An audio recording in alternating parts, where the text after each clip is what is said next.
Tiga orang ditangkap Densus 88 dalam penggerebekan terduga teroris di perumahan Bunga Tanjung, Kota Batu.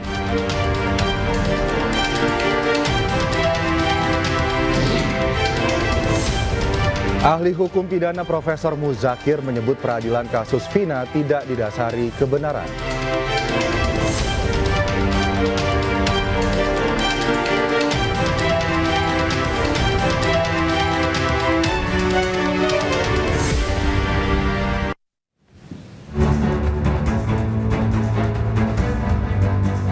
Baik, selamat malam pemirsa, selamat datang di iNewsroom bersama saya Aldi Hawari. Kami akan membahas berita utama secara mendalam, komprehensif dan tentunya eksklusif.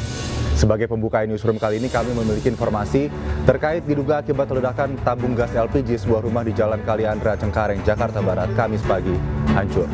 Akibat ledakan ini 3 penghuni rumah terluka dan sedikitnya 5 bangunan lain terdampak kerusakan. Beginilah kondisi rumah yang berlokasi di Jalan Kaliandra, Perumahan Kencana, Cengkareng, Jakarta Barat. Kuatnya ledakan yang diduga dari tabung gas LPG membuat rumah 2 lantai tersebut hancur 50% dan nyaris ambruk. Tidak hanya itu, kuatnya ledakan membuat sedikitnya 5 bangunan lain juga terdampak kerusakan. Insiden ini membuat 3 orang terdiri dari ibu, anak, dan ART mengalami luka bakar dan dilarikan ke rumah sakit. Seorang saksi mata menyebut mengetahui ledakan setelah plafon rumahnya ambruk.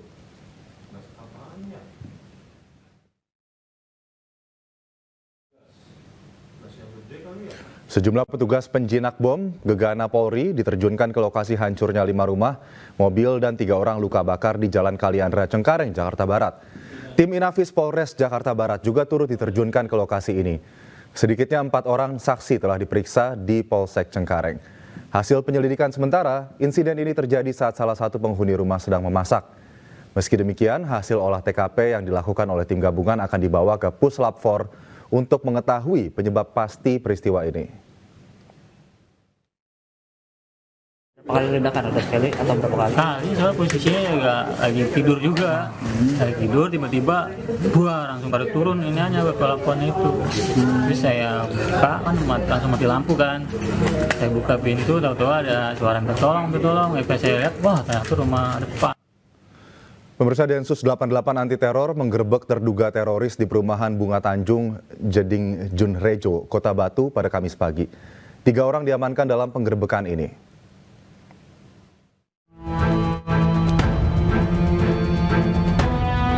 Tim Densus 88 anti teror menggerebek sebuah rumah di Kota Batu, Jawa Timur. 3 terduga teroris diamankan dari lokasi. Tim penjinak bom dan Inafis diterjunkan untuk melakukan penggeledahan. Sementara garis polisi dipasang berjarak 20 meter dari rumah terduga teroris. Hingga Kamis siang proses olah TKP dan sterilisasi masih dilakukan tim gabungan Densus 88 anti teror dan Gegana Polda Jatim.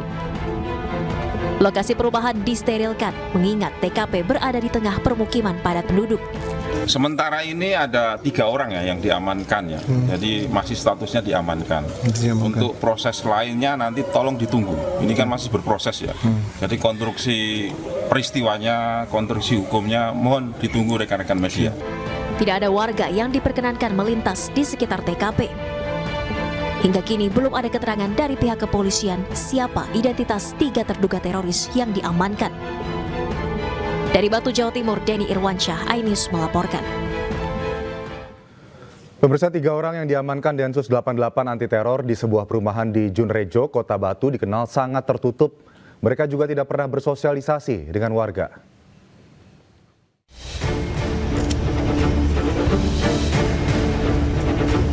Penggeledahan rumah terduga teroris di Kota Batu dilakukan oleh Densus 88. Polisi juga mengerahkan tim Inafis untuk menggeledah rumah terduga teroris dan menemukan barang bukti penyelidikan.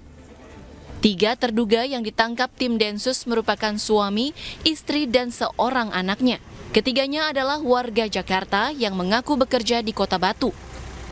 Warga sekitar menilai mereka sekeluarga tertutup dan tidak bersosialisasi di lingkungan sekitar.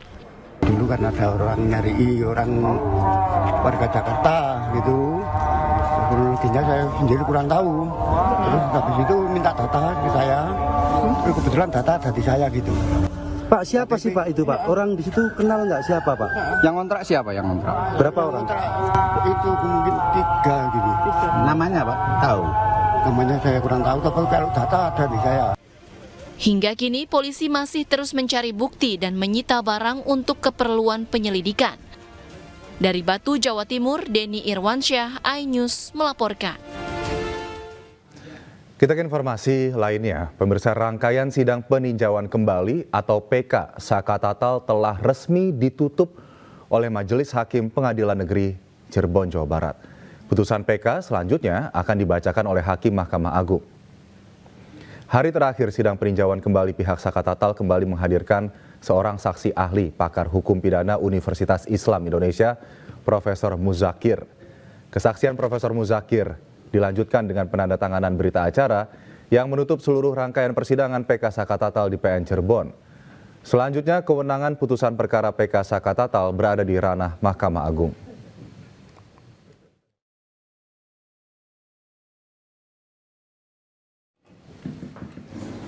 Terima kasih atas kesempatan yang diberikan pada kami. Terima kasih atas semua kerja-kerja baik di sini, Bu. Semoga kita mendapatkan kebenaran sesuai material yang disampaikan tadi. Dan saya atau tim, kalau ada perbuatan atau kata yang menyakiti, kami mohon maaf. Karena memang dinamika sidang begitu adanya. Ya. Di persidangan biasa ada dinamika. Nah, tapi di belakang kita semua saudara. Ya. Nah, izin juga kepada Yang Mulia, terima kasih sudah memberikan kesempatan pemohon dan termohon untuk menyampaikan apa yang harus disampaikan kepada panitera, teman-teman semua, teman-teman media, kemudian teman-teman kepolisian, dan semuanya yang tidak dapat kami sebutkan satu persatu. Semoga teman-teman yang memperjuangkan keadilannya mendapatkan keadilan. Begitu juga di Mahkamah Agung nanti dapat memberikan putusan yang seadil-adilnya bagi semua. Mungkin itu dari kami. Wabillahi taufiq wal hidayah. Wassalamualaikum warahmatullahi wabarakatuh. Terima kasih. Hari ini udah selesai dan kita sudah tanda tangan berita acara, bukti maupun persidangan hari ini. Saya berdoa semoga ada kemudahan, ada keadilan dalam waktu yang singkat ini. Semoga semangat terus kawan-kawan. Masih ada lagi 5 yang harus mengajukan PK, dan terima kasih buat PN Cirebon, buat jaksa-jaksa di sini juga, hakim-hakim di sini. Tiada, bukan ayam goreng atau ayam bakar yang paling enak, tapi ayam story. Kota Cirebon, kota udang. Sampai jumpa lagi di masa yang akan datang. Terima kasih wartawan. Pemirsa, ahli hukum pidana Profesor Muzakir mengatakan keterangan saksi yang berada di bawah tekanan tidak bisa dijadikan dasar untuk memutus sebuah kasus. Kami akan kembali dengan informasi dan ulasan selengkapnya usai jeda iNewsroom. Tetap bersama kami.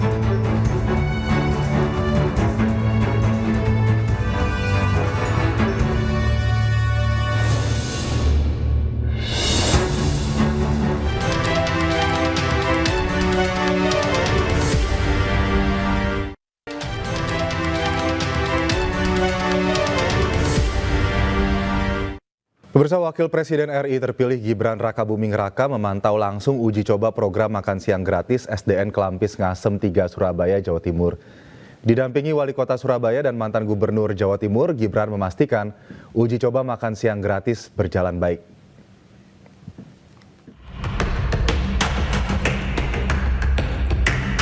Wakil Presiden terpilih Gibran Rakabuming Raka meninjau proses uji coba program makan siang gratis untuk seluruh murid Sekolah Dasar Kelampis Ngasem 3 Surabaya, Jawa Timur.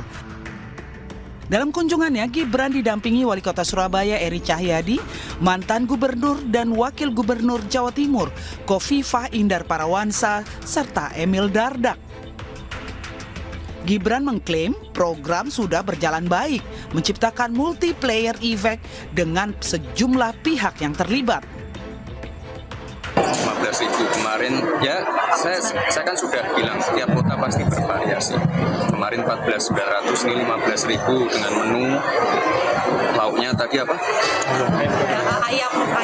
Ayam saus manis ya. Ayam, ada sayur, ada melon, nasi, ada susu. Jadi komposisinya yang ideal memang seperti itu. Anggarannya dari mana sih Mas, CSR atau? Kalau ini CSR ya dari Gojek. Hal senada disampaikan oleh Wali Kota Surabaya bahwa dengan anggaran hanya Rp15.000 per anak bisa mendapatkan menu makan siang yang bergizi. Yang kedua, makanan yang disampaikan oleh teman-teman foto tadi itu ada menu-menu yang di situ ada kandungan gizinya. Yang mengeluarkan adalah Dinas Kesehatan. Jadi ini sekaligus mengurangi gizi buruk, stunting, saya tetap akan jaga. Yang ketiga, di sekolah ini ada pemilahan sampah di setiap sekolah. Jadi ada organik dan anorganik. Jadi ketika ada sampah plastik, maka sampah itu akan kembali ke anak-anak, akan kita jual berikan ke bank sampah akan dijual, maka uang yang dari hasil plastik tadi masuk ke anak yang makan tadi. Harga setiap paket makanan di program makan siang gratis ini bervariasi.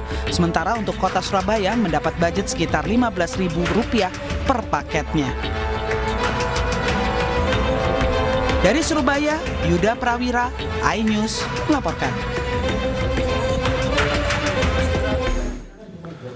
Pemirsa, Ketua Harian Partai Gerindra Sufmi Dasko yang turut hadir di penutupan Mukernas Partai Perindo 2024 akan menyampaikan hasil Mukernas Partai ke Presiden terpilih Prabowo Subianto.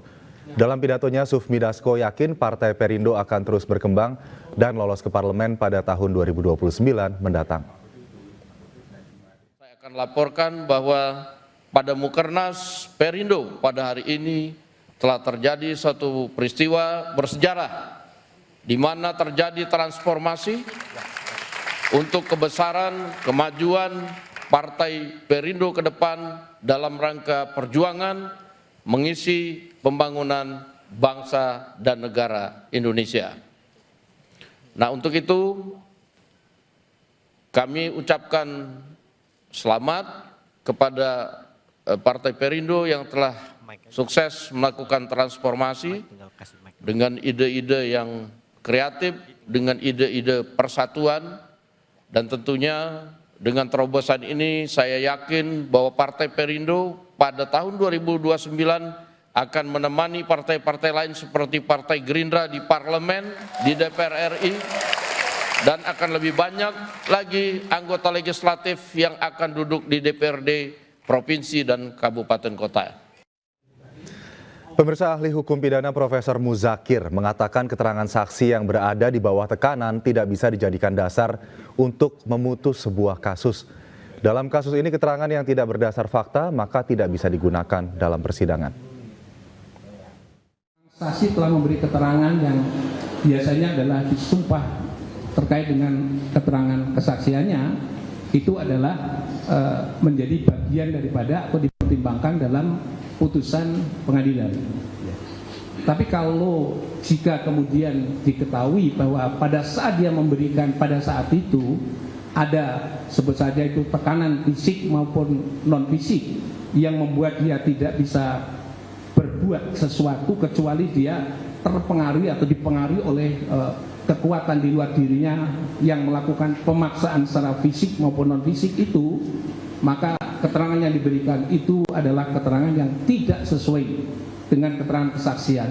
Yang seharusnya dia harus memberi keterangan kesaksian berdasarkan apa yang dialami sendiri, apa yang dilihat sendiri, atau apa yang didengar sendiri, tapi karena pengaruh-pengaruh dari luar dirinya, karena ada unsur paksaan fisik dan non fisik tadi yang membuat dia memberi keterangan yang tidak sempurna, atau mungkin justru memberi keterangan yang sesungguhnya tidak atau bertentangan dengan keadaan yang benar dan keadaan yang sebenarnya. Jika kesadaran itu muncul di kemudian hari setelah adanya putusan dan dia menjadi berani untuk mencabut keterangannya, maka itu boleh dilakukan. Tadi Ali sampaikan dengan catatan dia akan memberikan keterangan-keterangan yang benar dan sesuai dengan yang sebenarnya berdasarkan apa yang dia alami, apa yang dia lihat dan apa yang dia dengar, dan itu diberikan juga tanpa ada paksaan dari pihak manapun. Menurut ahli adalah itu boleh menarik atau istilah bahasanya adalah membatalkan keterangan kesaksiannya dan dia akan memberi keterangan di sidang pengadilan. Dengan catatan pula karena keterangan itu sudah dimasukkan di dalam pertimbangan putusan pengadilan, maka membatalkannya juga harus dengan putusan pengadilan. Jadi kalau membatalkan dengan putusan pengadilan, yang paling memungkinkan dalam situasi hukum pidana itu adalah proses pengajuan PK. Sehingga dengan demikian dia boleh memberikan keterangan saksi kembali dalam persidangan PK, dengan di dalam persidangan itu dia harus berani secara tegas untuk mencabut keterangan yang pernah dilakukan sebelumnya, dan dia bisa membuktikan bahwa keterangan yang diberikan sebelumnya itu ada unsur paksaan fisik maupun psikis. Dan dengan cara itu maka disumpah kembali dan dia akan memberikan keterangan lagi, dan keterangan itu diberikan secara tanpa tekanan apapun, dan itu dapat menjadi pertimbangan oleh majelis hakim PK untuk dimasukkan dalam putusannya. Dakwaan pasal 55 itu harus dibuktikan satu persatu bahwa seseorang terdakwa itu melakukan sebagai apa, material dader, menyuruh lakukan, turut serta melakukan, atau dia penganjuran. Kalau itu tidak dibuktikan, tiba-tiba ditulis bersama-sama melakukan pembunuhan. Bersama-samanya seperti apa? Ini yang pasal yang mana yang bersama-sama? Itu namanya adalah dakwaan yang kabur. Kalau hakimnya juga menyatakan bahwa itu bersama-sama mengamini jaksa bersama-sama, tapi tidak dibuktikan hakim, si A ini apa perannya di dalam pasal 55 itu juga putusan yang menyimpulkan dengan cara yang kabur juga, ya. Sehingga tidak statusnya menjadi tidak jelas. Ya. Jadi oleh sebab itu adalah. Ya, pemirsa, sidang PK Saka Tatal telah selesai digelar di PN Cirebon. Sejumlah ahli yang dihadirkan kuasa hukum Saka meragukan hasil peradilan kasus Vina pada tahun 2016 silam. Untuk membahasnya, kami sudah bergabung bersama Titin Priyalianti, kuasa hukum dari Saka Tatal. Selamat malam, Mbak Titin. Baik, dan sebelumnya pemirsa kami informasikan pula kami juga sudah mengundang Pitra Romadoni, kuasa hukum dari Ibtu Rudiana, namun belum bisa bergabung, nanti akan bergabung di tengah-tengah dialog. Kita akan bahas terlebih dahulu ke Mbak Titin. Mbak Titin, ini Prof. Muzakir mengatakan bahwa keterangan saksi yang di bawah tekanan ini tidak bisa dijadikan dasar untuk memutus sebuah kasus, apalagi tidak ada bukti di situ. Bagaimana kemudian hal-hal yang menguatkan pernyataan Prof. Muzakir ini dari pihak kuasa hukum Saka Tatal? Sebetulnya kesaksian Saka Tatal, saya yakini pada saat dia ditangkap kemudian dilakukan penganiayaan, saya rasa dirasakan juga oleh 7 terpidana lainnya.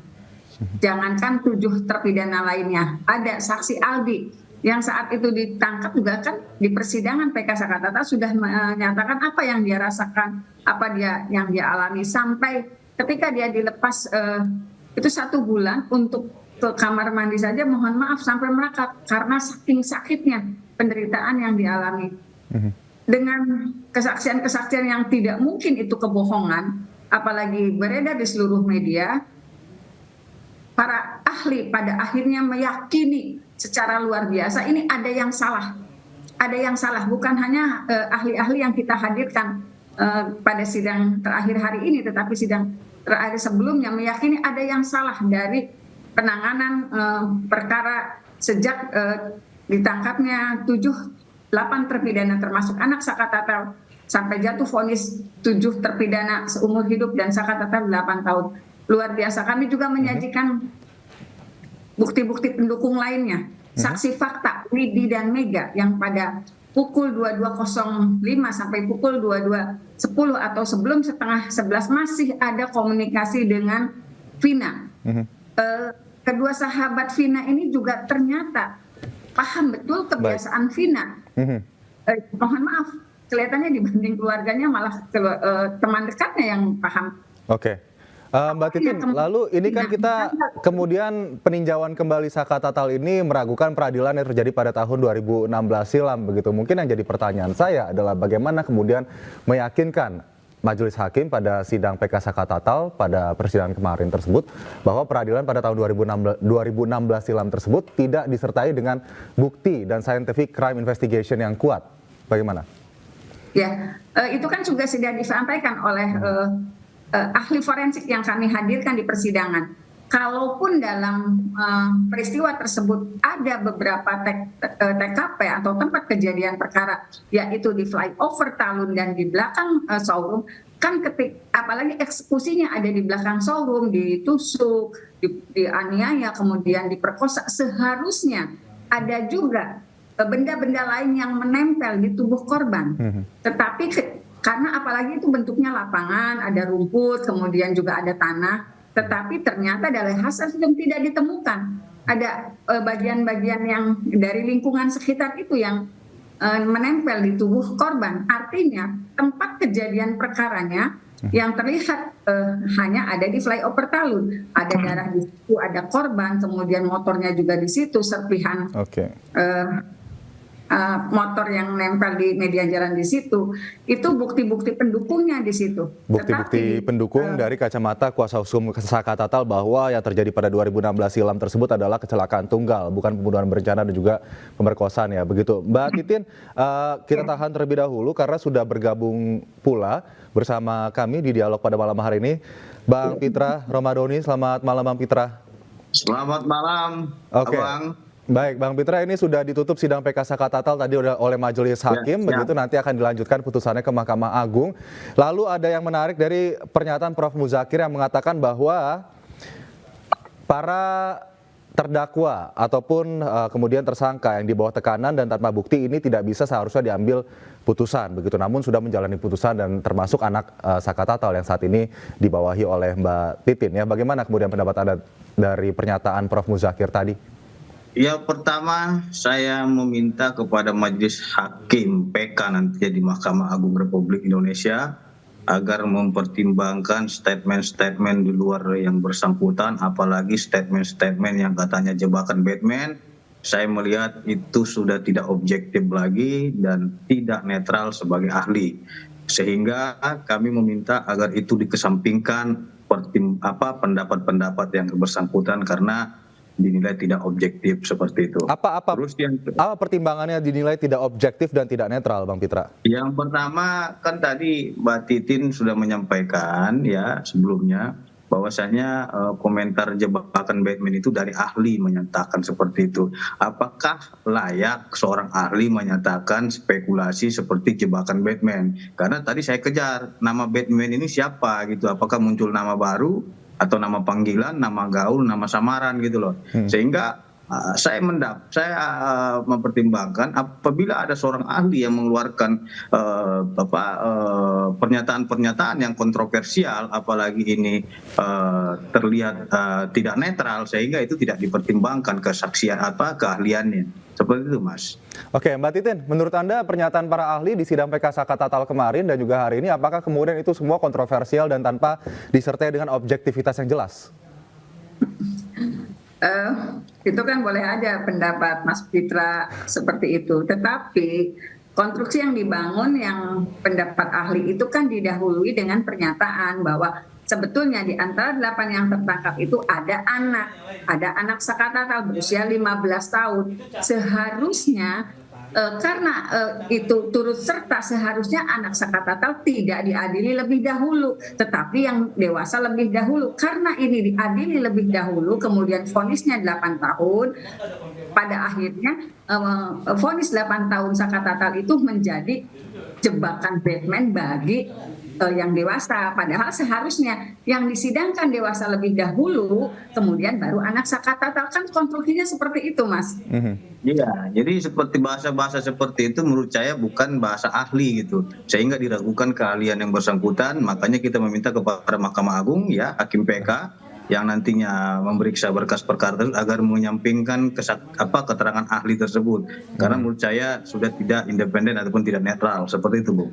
Baik, memang ini keterangan dari kemudian Pak Ibtu Rudiana nampaknya sangat penting dalam persidangan PK Saka Tatal, karena sedikit banyak juga nama Ibtu Rudiana banyak sekali terseret dalam kemudian sidang PK Saka Tatal yang akan membebaskan Saka Tatal dari bukan jerat hukum ya karena sudah bebas, tapi dari stigma ataupun label terdakwa yang pernah melekat terhadapnya, dan juga nampaknya juga ada 5 terpidana lain yang akan mengajukan sidang PK atau peninjauan kembali. Kita nanti akan bahas terkait hal ini usai jeda, pemirsa. Tetap di iNewsroom, kami segera kembali.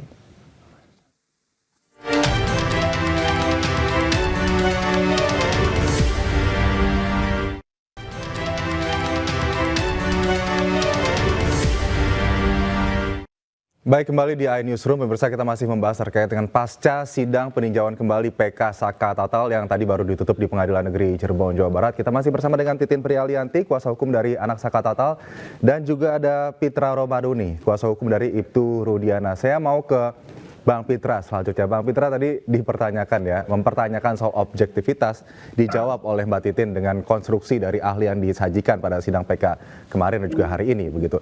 Dan yang paling menarik, kita berhenti tadi sebelum jeda di jebakan Batman. Apakah Ibtu Rudiana punya kapabilitas seperti itu untuk kemudian membuat sedemikian rupa jebakan Batman sehingga memenjarakan para terpidana dan juga termasuk anak Saka Tatal? Ya, yang pertama Bang, ya saya ingin tanggapi dulu nih dari statementnya Mbak Titin yang imut-imut ini ya, terkait dengan bilang penanganan perkara awal ini salah ya. Jadi yang bersangkutan juga sudah mengakui bahwasannya penanganan perkara awal itu salah. Artinya salah menginformasikan bahwasannya itu kecelakaan gitu loh. Nah, sehingga clear Mbak Titin sudah mendeklarasikan itu. Nah, terkait dengan statement daripada ahli daripada penasihat hukum pemohon PK maupun penasihat hukum Saka Tatal yang menyatakan perkara tersebut jebakan Batman, saya kira tadi saya sudah jelas sampaikan apakah Batman versi mereka ini adalah salah satu nama identitas baru atau tidak, karena ini teman-teman kita ini banyak memunculkan spekulasi baru gitu loh, sehingga menimbulkan bias di tengah-tengah masyarakat.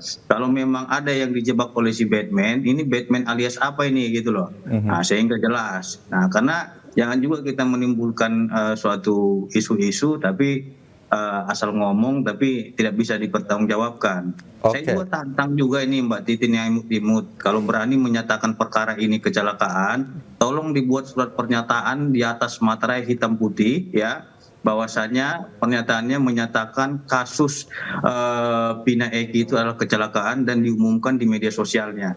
Biar kita uji nantinya seperti itu. Kalau memang Mbak Titin berani membuat itu, ya saya akan uji.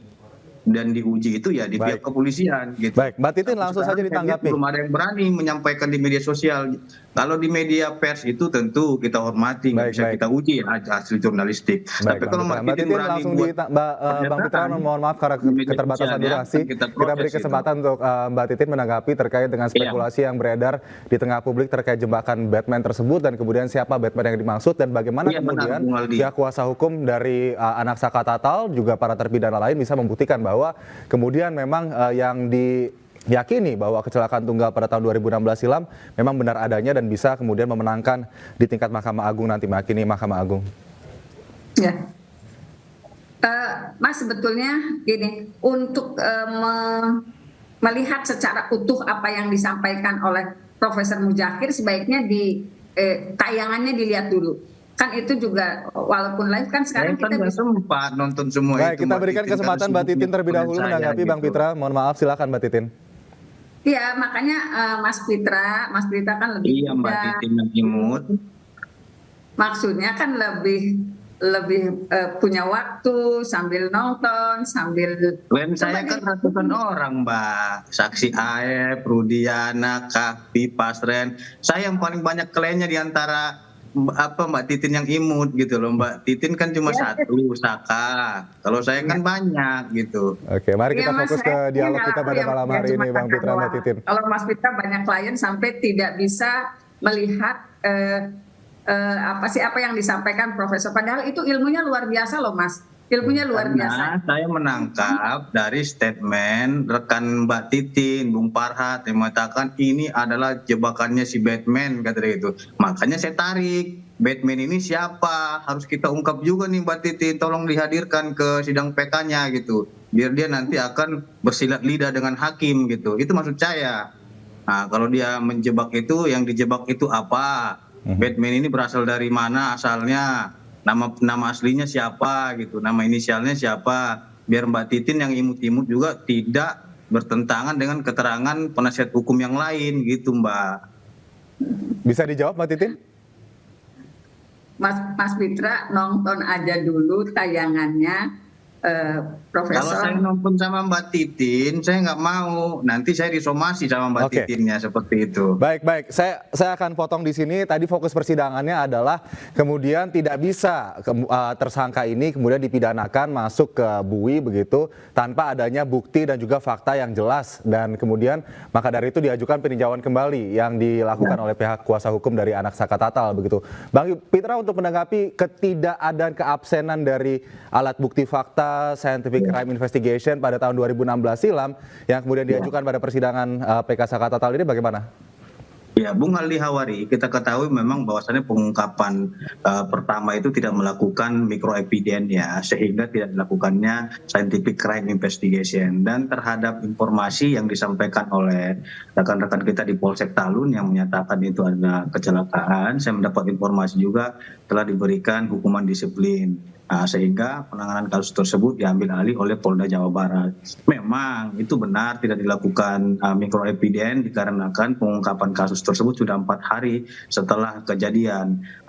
Peristiwa tersebut tempus deliktinya ya pada tanggal 27 Agustus 2016. Sedangkan baru diketahui itu tanggal 31 Agustus 2016. Sehingga ada 4 hari jeda yang dilakukan oleh korban dalam mengungkap kasus tersebut. Nah, dalam jangka waktu 4 hari itu, ekshumasi itu baru dilakukan sekitar tanggal 7 atau tanggal 6 September, mohon maaf. Nah, setelah diekshumasi itu kan sudah dikuburkan, Bang. Artinya apa? Kalaupun kita mau melakukan pengungkapan mikroepiden itu tidak mungkin terjadi karena sudah dimandikan ini jenazah. Tapi menurut ahli, fakta dan bukti saintifik itu merupakan hal yang sangat penting begitu, yang paling mendasar untuk kemudian menentukan seseorang bersalah atau tidak.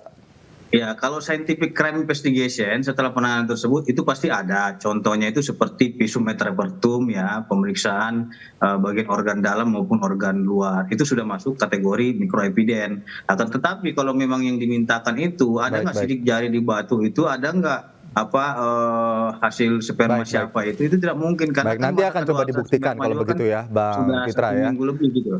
Namun memang kuasa hukum dari anak Saka Tatal juga punya novum-novum tersendiri yang kemudian menguatkan alibi dari anak Saka Tatal. Terakhir saya mau ke Mbak Titin.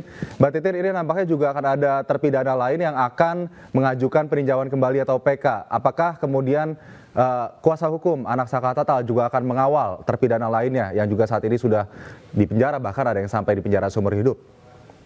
Ya, jadi gini Mas, sebetulnya awalnya juga kan saya menjadi kuasa hukum selain Saka Tatal kan ada 6 terpidana lainnya. Jadi saya paham betul apa sih yang terjadi di 2016. Saya paham betul ketika saya terima kuasa tanggal 2 September, saya paham betul tidak bisa menemui ketujuh terpidana waktu itu tersangka yang sudah ditangkap pada tanggal 31. Jadi saya merasa memiliki ikatan emosi untuk turut membantu ketujuh terpidana yang akan melakukan PK. Bagaimana caranya? Karena saya juga kan berkomunikasi dengan Bapak Oto Hasibuan, Pak Dutet Bongso, dan yang lain-lainnya, Pak Ruli. Saya juga berkomunikasi. Jadi bagaimanapun caranya tentu saja saya karena juga memiliki ikatan emosi yang luar biasa sejak 2016, pasti saya membantu. Baik, kita akan sama-sama nantikan tentunya putusan dari Mahkamah Agung terkait peninjauan kembali di PN Cirebon ini. Untuk sementara terima kasih kedua narasumber, Bang Pitra, Mbak Titin, terima kasih atas waktu bersama iNewsroom. Terima kasih Mbak Titin yang imut. Selamat malam. Salam sehat semuanya. Makasih, Assalamualaikum. Pemirsa, Kejaksaan Negeri Surabaya mencekal Ronald Tanur bepergian ke luar negeri. Informasi selengkapnya usai jeda, dan iNewsroom sudah kembali.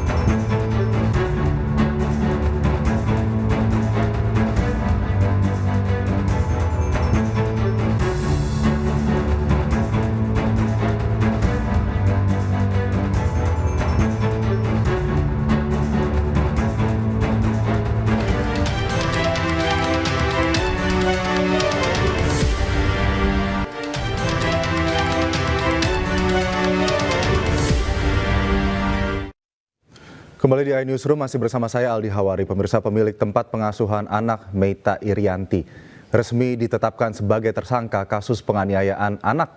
Sebelumnya video penganiayaan viral di media sosial.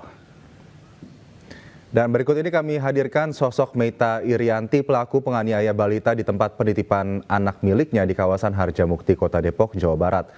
Usai video penganiayaannya viral, pelaku mengakui perbuatannya dan telah resmi ditetapkan sebagai tersangka. Selain memiliki tempat penitipan anak, tersangka juga merupakan seorang influencer yang kerap membagikan konten pengasuhan anak di akun media sosialnya. Atas perbuatannya, tersangka dijerat pasal 80 ayat 1 dan 2 Undang-Undang Perlindungan Anak dengan ancaman hukuman 5 tahun 6 bulan penjara. Kita melakukan penangkapan terhadap terduga pelaku. Terduga pelaku ini inisial NI, tadi malam sudah ditangkap pukul 22.00 di rumahnya, dan kita mengkonfirmasi bahwa yang ada di video tersebut benar yang bersangkutan telah melakukan kekerasan terhadap anak. Nanti kita akan melanjutkan penyidikan ini setelah kita memeriksa saksi-saksi yang sudah kita periksa sebelumnya. Kejaksaan Negeri Surabaya akan mengajukan pencekalan terhadap terdakwa kasus kematian Dini Sera Afrianti Gregorius Ronald Tanur. Pencekalan ini akan dilakukan setelah kasasi terhadap putusan bebas Ronald Tanur didaftarkan ke Mahkamah Agung. Dan informasi ini juga akan sekaligus menutup jumpa kita di iNewsroom hari ini. Dan jangan lupa pemirsa, saksikan program Interupsi setelah tayangan ini bersama Anissa Dasuki. Saya Aldi Hawari pamit. Terima kasih dan sampai jumpa.